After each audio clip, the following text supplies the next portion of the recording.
everyone, how are we doing? Thanks for joining me once again on another Saturday morning for some more stories right here on Thailand Bound. Okay, I've got 4 stories for you today. The first 3 have never been read out on this channel before. They're brand new to the channel.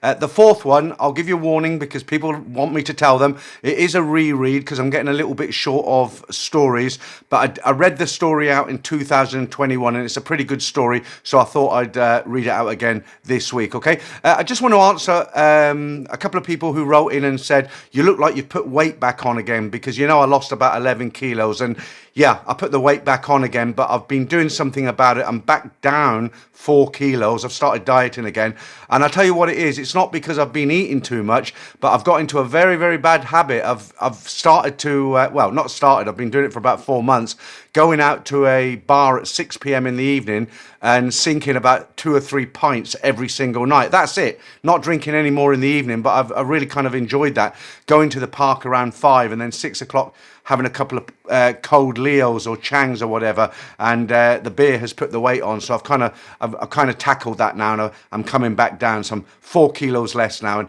hopefully over the weeks you'll see this go in a bit more. Okay, right. Okay, let's get serious now. Let's get into the first of 4 stories today. สวัสดีค่ะ This story is from several years ago, but very well remembered, and I have many other Southeast Asian tales since, but this one I feel is great for your channel and has a moral to it, more or less. The year must have been 2012. I lived in South Australia. I had just broken up with my fiance and was feeling quite shattered about it.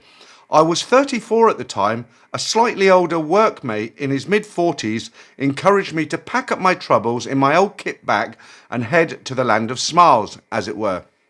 I had zero interest in visiting Thailand at that time, but gradually became curious. I joined a couple of Asian dating apps in my hometown, and even the couple of ladies I met from those who were from Southeast Asia. Wow! I started to think my colleague was onto something, so I booked a few weeks' leave from work. I arranged to meet my colleague in Phuket about a week into my travels, but first it was Bangkok.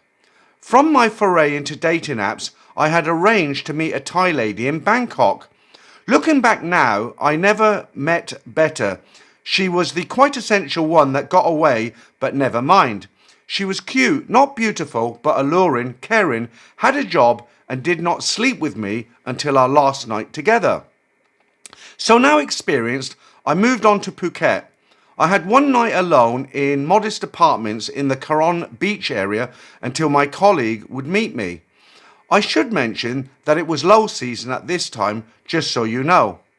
That first night, I think I just had a couple of beers and got comfortable in my apartment. At this point, I had no idea about the bars. My friend was messaging me, very excited about teaching me the ropes. The next couple of weeks was a blur of crazy fun. We started at quiet beer bars, moved on to bigger beer bars, but mostly stuck around the same area and became well known mostly for good reasons. There was one main bar we frequented, and of course there was a girl working there I fancied who was different. She had huge brown eyes, an infectious laugh, was a little bit alternative, and it seemed everyone at the bar thought we were a great match. I still remember her cruising down the road to the bar on the back of a Liverpool stickered motorbike with her hat on backwards. Classic. I bar-fined her and spent 3 nights with this lovely lady who we can call An, and was amazed how comfortable I felt. The only problem was that I had already planned a trip to Vietnam. I left the next day, but instead of spending 2 weeks in Vietnam, I returned to Phuket after 5 days. Feeling like the biggest romantic in the world, I returned to the bar An worked in, perhaps expecting trumpets, angels and flowers falling from the sky. Alas, An had gone home and would be back in a week. Heartbroken, I waited in Phuket for her. I had her contact details, but her replies were rare and her English poor. In any case, she claimed she would return early, and after 5 days or so, she did return to Phuket. I had about 10 days of my holiday left. I bar-fined An for a week, spending those days together, which felt like a real couple to me at least. At this point, I was head over heels and beyond the point of return. I paid the bar to release An from her contract. I bought her a laptop so we could stay in contact and purchased a flight from Phuket to her hometown in Isan, Buriram. Stupid Farang, I hear your viewers and listeners yelling. Of course, I was, but as so many say, this is what Thailand does to some men. I was in love with An. She told me she had a young son and lived on a small rural property in Buriram. We kept in contact when I was back in Australia. I contracted the standard post-Thailand depression and thought only of returning there. Within a few months, I had booked 2 more weeks leave to visit An in Buriram. First of all, my memory of the Nok air flight from Bangkok to Buriram. I've never felt so nauseated or been in a smaller plane, and never again. Anyway, we landed safely and I was greeted by An and some of her family in a pretty impressive 4-wheel drive car. Cutting to the chase slightly, I had booked a hotel room in Buriram while An stayed with her family, as no way could I survive without aircon, and she could not stay with me until we were married or promised to be. On the 3 days or so I was there before an arranged evening, which was to be our engagement or equivalent, I never met her son and was feeling like I was being paid scant attention. On the second day, I recall An was at my hotel room. I tried to instigate, as you say, aerobics, but she was not having it. To this day, I recall she exactly chastised me with, no, you want aerobics, I want to take care. Damn right I wanted aerobics. I was aching for it. An innocent massage was not going to cut it. Now, to the big night. An's family, some friends and seemingly half the village were gathered at her family home. She had a friend there who was petite, attractive and spoke great English. We can guess why. She became the interpreter for the evening's somewhat shortened events. We were sitting outside, as I recall. An's father needed to address me.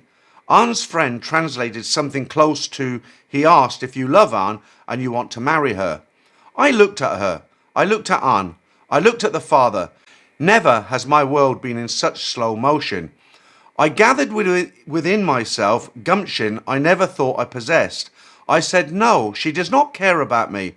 Very soon I was advised that I should leave and return to my hotel. I apologized to An, but told her it was obvious she did not love me and only wanted me to help her situation. We both cried a little. That night I slept alone in my hotel room.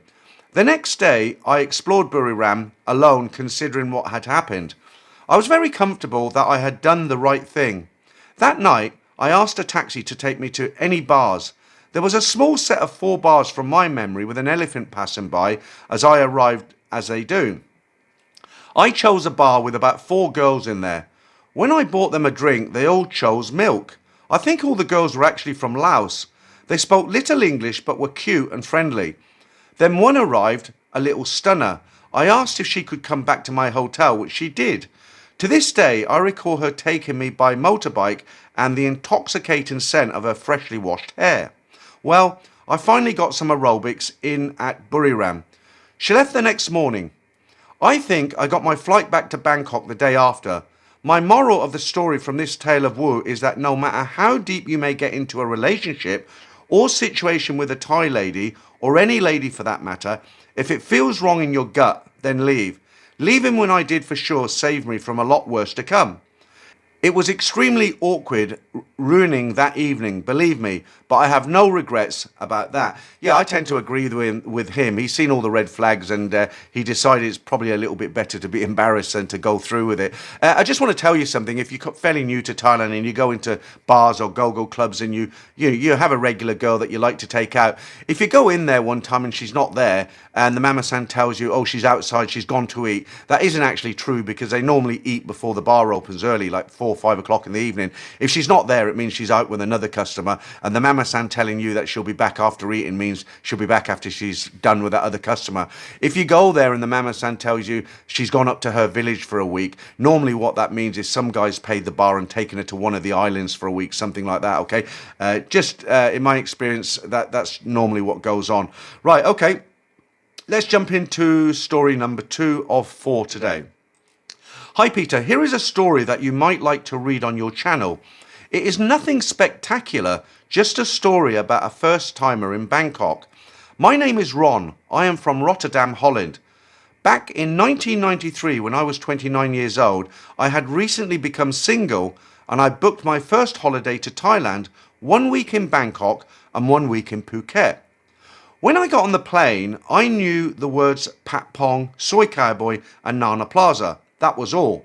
So I figured I was good to go. When I arrived in Bangkok, I was overwhelmed by the amount of cars, the heat, the stench and the smog. I thought, wow, I love this place. Now, I prefer places with less air pollution. On my first night, I went to a couple of bars in Pat Pong, had a few drinks and went back to my hotel alone as I was still far too tired from the flight for any aerobics. On my second night, I went to Soy Cowboy. As I walked down the street, I saw this really cute, fair-skinned girl standing outside a bar giving me the brightest smile I had ever seen. I immediately thought that is going to be the girl for tonight, so I bought her a couple of ladies' drinks. I had the usual chit-chat and asked if she wanted to come with me to my hotel, which she gladly did. She said I had to pay 250 baht bar fine and for her 500 baht for the night. That surprised me because that was half the price I expected. That night was a lot of fun and we really hit it off, not in the least thanks to her cheerful personality. So I decided to keep her with me for another day, and after that the entire week I was in Bangkok. During the week she told me her name was Sum. She was 33 years old and from a small village in Nakhon Phanom. She had 2 children living with her mother back in the village. Typical, I know now. Her English was very limited, but fortunately I had bought an English-Thai dictionary that helped a bit. She showed me around Bangkok and I later found she did a great job showing me the well-known and the not-so-well-known temples and other attractions of Bangkok, travelling mostly over the Klongs by water taxis, which was at that time the fastest and most pleasant way to get around the city. There was no BTS or MRT back then. When I told her I wanted to buy some clothes, she brought me to what she thought was the best place. It was the big building with I do not know how many floors, completely stuffed with small shops that all had clothes piled up to the ceiling. I am not sure, but I think it was somewhere on Ceylon Road or Rama 4. It was an amazing place that I never managed to find again. I let her choose the places where to eat, so she took me to places where there were no tourists at all and where I was the only Farang, and the names of the dishes were in Thai only. Not only did I find the food delicious and incredibly cheap, but being away from the tourist areas made it for me an authentic Thai experience. When, after a week, I had to leave, I gave her quite a big tip that seemed to surprise her but was accepted with gratitude. As I sat in the taxi to get me to the airport for the second part of my holiday, she passed me by walking to the bus stop. She smiled and waved, and that was the last I ever saw of her.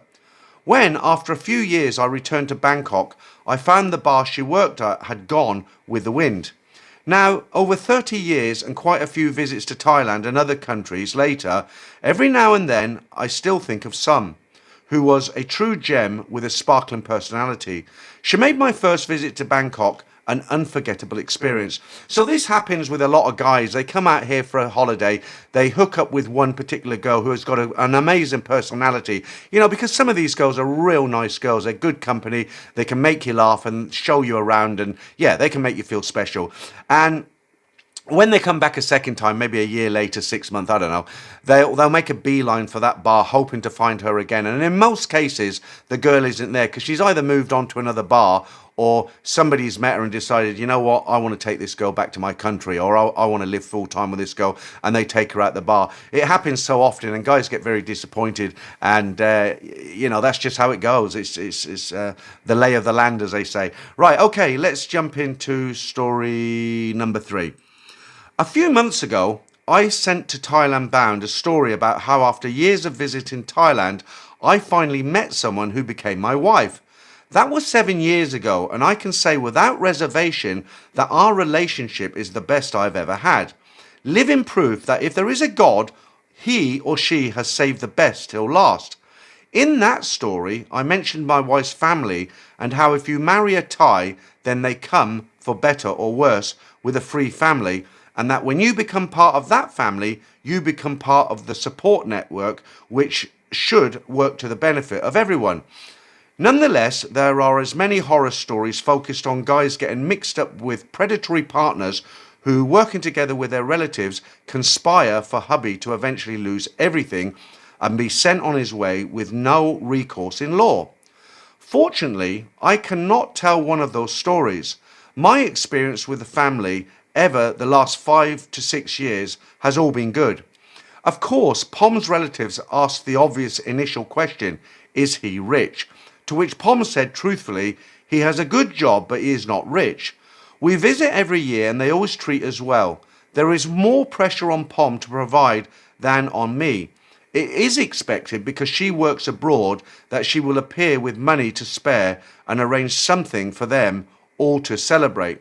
Pom once told me how there exists prejudice against Thais who have gone abroad to work if they return with nothing but empty pockets.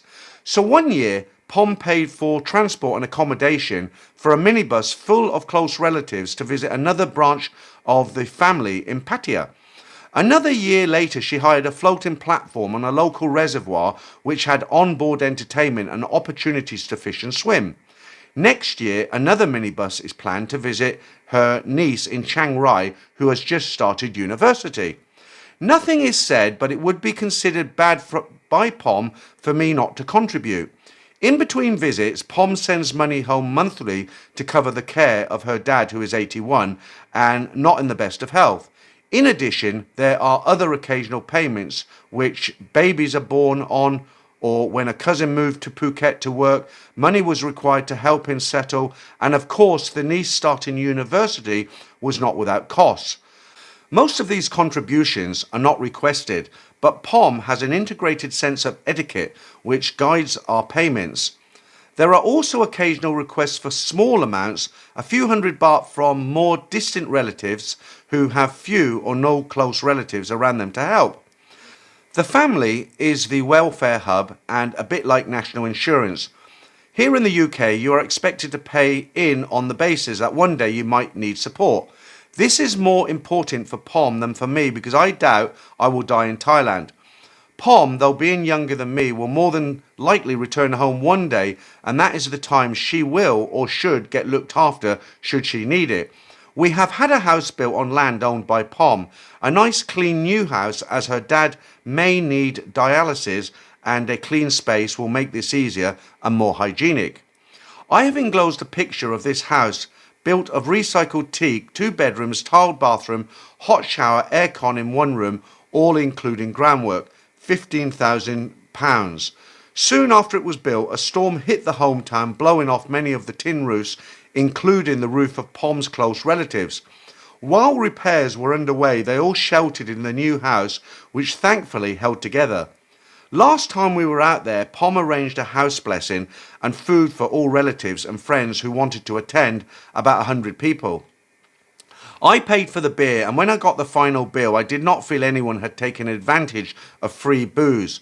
I think the total cost was around 5,000 baht plus beer. This house also says to the whole village that Pom has gone abroad, is doing well and has a good husband.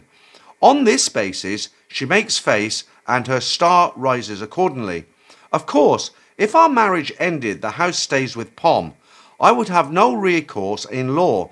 That is true for all marriages, and sadly some have come to a poor end because of this. When the marriage finishes, the husband has to shuffle off, probably back to his home country. Essentially, it is a gamble, and the same rule applies common to all gambles. Never gamble more than you can afford to lose. But so far, I have no complaints. At home, I get well looked after, and because times seem to thrive from day to day, there is not the endless negotiation that seems characteristic of many Western relationships, certainly those I was involved in before I met Pom. With Pom, I am expected to be leader, and this gives me certain privileges, where couples in the West might sit earnest discussion, I get executive rights. Of course, I have to make decisions consistent with Pom's expectations of what is right. That is why it is so important for anyone entering into a serious relationship with a traditionally minded Thai that you understand something of Thai culture, because it is this which governs their expectations of you as husband and of themselves as wife. At home, Pom takes care of domestic life, and I do not interfere with that. It always amuses me when friends come to eat. She will cook, serve the food, but rarely eat with us, preferring to eat later. If she really knows the person, for example, someone who attended our wedding in Thailand, this rule might bend. Another plus is that her family rarely drink alcohol, and although the younger boys have dabbed in substances, they seem to have grown out of that. A few years ago, one of them was rounded up by police following phone evidence for holding some Chinese substance, as it is typical in Thailand, whereas here he might have got probation. He got a long prison sentence. This was gradually whittled down following royal birthdays and whatnot until he was let out on tag after about 3 years. While he was in prison, he never got transferred away from the local lockup after he made himself indispensable working on the prison computer. While he was in jail, I would send him 1,000 baht a month, which he would spend on extra food and paper to write home. I hope your listeners will find these musings useful, but as I have said before, there is no magic formula, only luck. I could have been marrying into the family from hell, but so far, thank God, it is all turning out well. One day, if we do want to return to Thailand, as I am married to a Thai, then visa requirements are not so demanding. I have either got to show 400,000 baht on deposit or a minimum income of 40,000 baht a month, which is less than the UK state pension. Right, okay, so I'm going to give you a bit of information you probably haven't heard about here in Thailand. So a lot of guys, it's true to say you can't own land if you're a foreigner in Thailand. You can buy a condo, an apartment. And people will leave comments normally saying, you can buy land if you do it through a company, but then you've got to pump millions of dollars into the country. It's just so much hassle, okay? So a lot of guys, if they trust their Thai wife, what they'll do, they'll buy a house, but they'll put it in their girlfriend or wife's name, and sometimes that goes dreadfully wrong. But something a lot of people don't realise, you can actually draw up a contract with a lawyer that gives you the right to live in that house for 30 years as a foreigner. If that contract is filed with the land department, then it's legally binding. So in other words, if you married somebody or you were living with a Thai and you had that contract, and after say 3 to 5 years, she didn't want you there anymore, and there was a Thai guy in the background and she wanted to kick you out, legally she can't kick you out. You're entitled to live there for 30 years. And in the fact that you didn't want to live there and you came back to say Bangkok, she couldn't sell the property because technically on paper you have the right to live there for 30 years. She wouldn't be able to sell it without a signature from you. Most people don't know that. I have a girlfriend of 3 years, okay? I don't normally talk about it. I've recently talked about it. She's 47. She works in a hotel in a hospital in Sapang Kwai. She's just resigned because she's bought a house on a mortgage in Hua Hin. The mortgage is 11,500 baht. I'm going to be paying the mortgage, but I'm not putting a wad of cash into it, okay? I'm paying 21,000 baht rent here, so it makes sense to me to, I have more living space, 3-bedroom, 2-bathroom house, and I pay the mortgage, and it leaves her an asset. But I've protected myself. I've had that contract drawn up, and it will be filed with the land registry. Not because I think anything's going to happen. I wouldn't have made this step if I was suspicious. It's been 3 years. She doesn't have any family. She's never been married, never had any kids. She's got 2 sisters. It works very well between us. But, you've got to look at all the details. Don't just jump into things here. Right, okay, that said, I'm going to jump into our 4th and final story today. And as I said at the beginning of the upload, this is a rerun. I've picked out one of the better stories from 2021. I recently met a viewer who said to me, I can't understand why people whine when you read a story for the second time, especially when it's, 4 or 5 years ago, because a lot of new subscribers. And he said, even if I hear a story a second time, because it's been so long ago, I like listening to it. So that was a guy I met yesterday for lunch. So anyway, going on a little bit about it, let's get straight into it. At 28 years old, I first arrived in Thailand in December 2018. It was my first trip with my 2 friends who had paid for me to go last minute as they had already booked up. Having just come out of a long-term toxic relationship, I fell on hard times. They could see that I was fed up with life and had no zest left in me. They wanted to show me the world was bigger than our hometown and there was plenty to live for. The day came when we finally landed in Bangkok and headed into the Sukhumvit area. I didn't know what to expect. I was thinking of white sandy beaches and clear blue water like the Google images showed me when I researched it 2 days before our departure. Mind you, those images were of Phuket, Krabi and other islands. I was looking forward to having a real good time with my two friends, but little did I know I would be spending 10 days in Pattaya. I heard the stories about the girls all looking for money and potentially a visa. I just laughed it off, thinking surely they aren't all like that. Maybe there is a good egg in there somewhere. Before leaving for Thailand, people in my hometown asked me, "Is that you off to find a Thai wife?" The thought had crossed my mind, as a friend back home has a Thai wife he married young at 21. He went on holiday after a failed relationship. He fell in love with the receptionist at the hotel he was staying in. Lovely woman. He brought her back to the UK and they have a little daughter. His Thai wife does everything. She cooks, cleans and takes care of all three of them. She never ever complains about the work, which unfortunately I cannot say about most Western women. Upon arriving into the Sukhumvit area, we checked into a hotel which is located on Soi 11. My friends have visited Thailand several times in the past, so knew to take me first to Nana Plaza. Walking into Nana Plaza reminded me of the first time I walked into an arcade at the seaside when I was a young boy. The excitement on entering was the same. Pure excitement came over me as I looked around. The bustling nightlife was all around me. I'd never experienced anything like this in my life. "Welcome, welcome, hello sexy man, where you go?" It made me laugh as I continued walking. I couldn't understand it. Why are all these girls smiling at me? Do they want a visa to come to my country like everybody back home said they would? I later discovered that this is a stigma, as these girls are working here purely for money. Most of them love their own country and have no desire to leave. Eventually, one of my friends said, "Right, it's time to let this guy see what goes on here." And they took me into my first go-go bar. After my eyes had adjusted to the light, I was amazed to see about a dozen beautiful girls dancing on a stage and wearing nothing more than bikinis. I was dreaming for a minute, then realized it was real. One of the girls left the stage. As she walked past me, she said, "Hello," and smiled. I was sitting chatting with my two friends. I said, "I cannot believe this place. This is crazy." I couldn't help thinking to myself, why hadn't I visited Thailand sooner? This place is great, and the best thing about it was I was only 2 hours into a 10-day holiday. I felt a tap on my shoulder.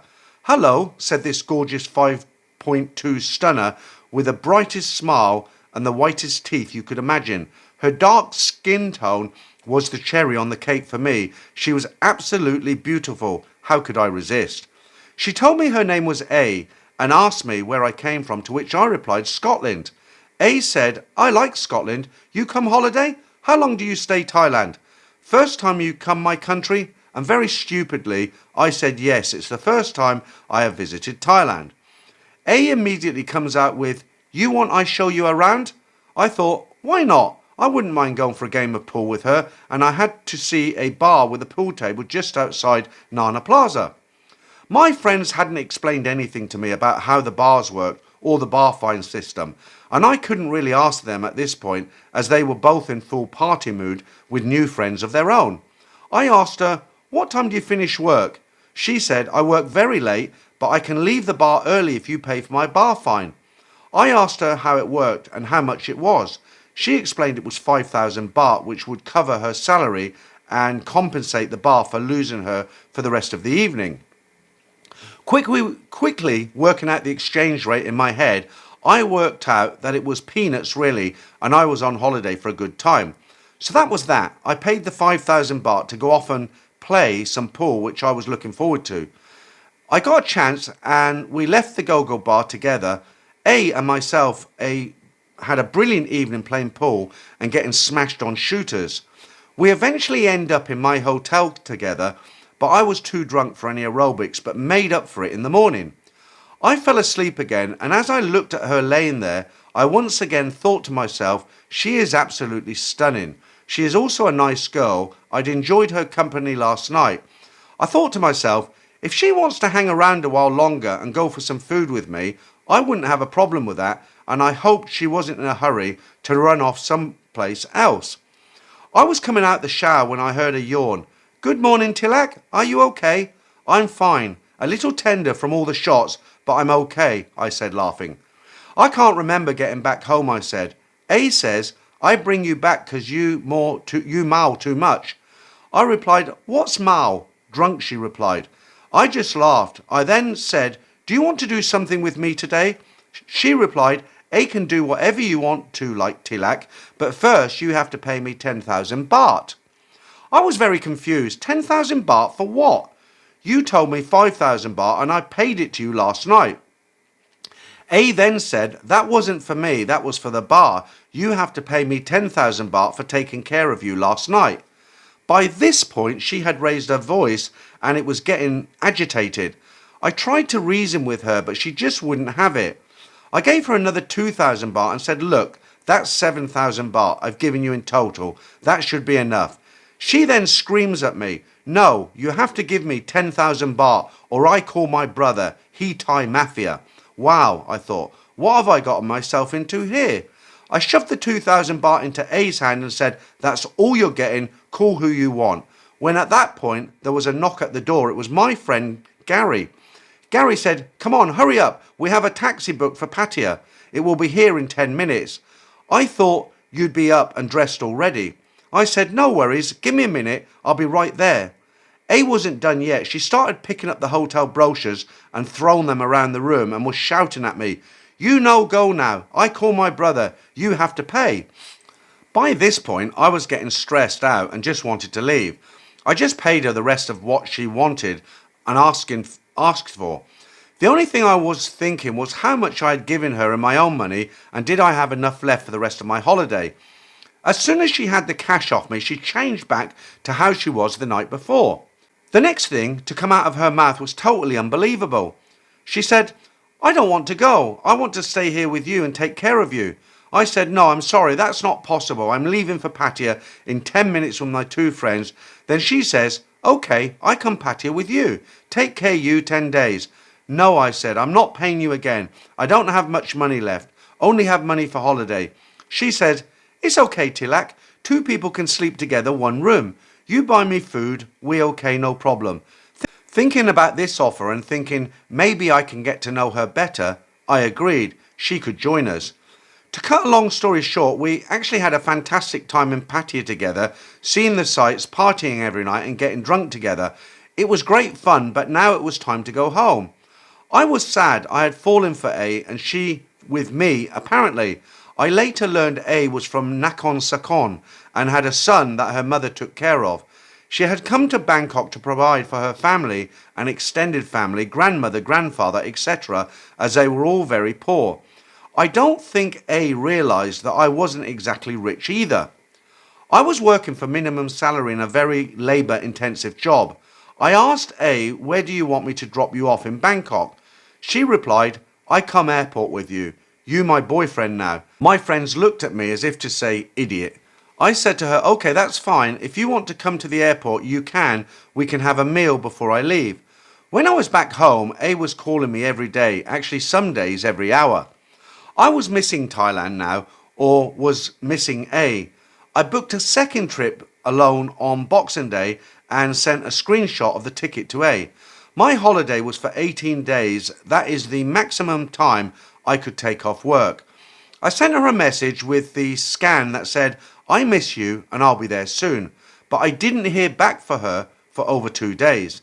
When she did finally reply, she said, I broke my phone, but it works now. When you come here to Thailand, I told her April the 15th I will land early in the morning. A says, okay, I wait you. Can go see Koh Chang, you want? Okay, I said, not knowing where Koh Chang was. After doing a quick Google search, I found a beach resort and booked it for 2 weeks as I was going to Pattaya for a few days to catch up with a friend anyway. The day finally came when it was time to head to the airport and back to the land of smiles. As soon as I arrived in Bangkok, I jumped in a taxi and made up my way back to the same hotel. After a quick shower and a change of clothes, I headed to Nana Plaza and back to the Go-Go bar where I had met A. She was on stage dancing. As soon as she spotted me walking through the door, she jumped off the stage, ran over to me, threw her arms around me and said, "Hello, Tilak. Happy to see you again." I said to her, "Why are you working tonight? You promised you'd meet me at the airport." To which A replied, "I'm sorry, Tilak. I have to work, make money tonight. I can see you tomorrow." I said, "No, you're coming with me tonight. I will pay the bar." This made her smile. She said, "Okay, Tilak, you okay?" I said, "We're going to Koh Chang tomorrow, remember?" "Okay," she said. "How many days?" 14, I said.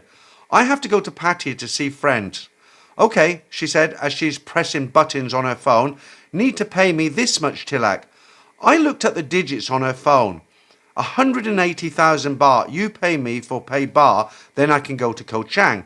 "No," I said, "I'm not paying anything. I told you before, if I'm your boyfriend, I don't pay. I paid for the hotel already and the food. If you don't want to come with me, that's fine. I will go alone." After my outburst, Asu changed her tune. She said, "No, Tilak, it's okay. You boyfriend me, you pay only 20,000 baht. Is it okay for you?" Then she said, 20,000 baht for bar, not for me. Just pay for food and tip me, okay? That's more realistic for 2 weeks, I thought. So off we go. We had a fantastic trip. Felt like I was on a honeymoon every day. I was falling for A more and more, and she was for me, apparently. Before I knew it, the holiday was up and we were heading back to Bangkok. So I thought I could catch my flight and head home. "You come back for me again, Tilak. You go home, save money, can marry me, take me Scotland, okay?" "Tilak, I know butterfly. Come back for me." "Of course," I said. "Remember, it's okay to dance and drink, but don't go with customer. You have boyfriend now." "No problem," she said. "I wait for you, sure." I smiled back at A and caught my flight back to Scotland. Sad and depressed back home and missing A, I scrimped and saved and booked another trip to Thailand the following year. Then the pandemic hit. We used to talk every other day, then I lost interest. Sometimes I can't be bothered because I eventually woke up and realised that I am one of many. As the saying goes, it's not your go, just your turn. I've realised I have been naive to think A was actually my girlfriend. Thinking about it, she must have had several guys like me coming to Thailand on holiday and thinking that she was their exclusive girlfriend. I finally told A that I knew what she was about and I didn't want to have anything more to do with her. She went absolutely crazy on the phone and told me if I come back to Thailand, she will have me done in or put in jail on some trumped up charge for a long time. Some Thai bar girls are really crazy. You have to be careful. I've now deleted her off my Facebook and other social media pages. I'm planning another trip back to Thailand when everything is back to normal. My friend said that I am crazy because if she sees me, she will try to set me up somehow. I've told them I will go straight to Pattaya, not Bangkok, but they seem to think that all the bar girls are connected and she will find out where I am. I love Thailand and I'm not going to miss out on another trip just because of A's threats. I'll play it by ear, but I've now learned my lesson and I'm a much wiser man. So let me just give you a little bit of advice about bar girls. They're very good at making threats and insinuating they know mafia types and they can find you anywhere. It's simply not true. You know, I mean, the Thai girls talk a lot.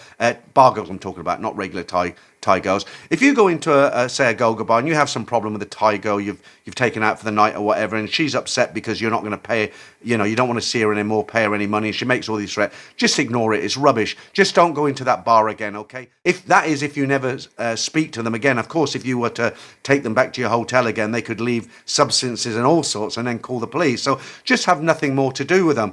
And I'm sure everybody watching this, my channel, knows that if you're paying money to a girl, it's purely transactional. She's not your girlfriend, okay? And as this guy quite rightly said in this story, for sure she's probably got half a dozen guys who come in and send her money regular, and you're just going to be one of her sponsors, okay? Be wise, don't be silly, don't get caught out like this guy did in the beginning. Okay, right, thanks for listening, guys. Quite a long upload today.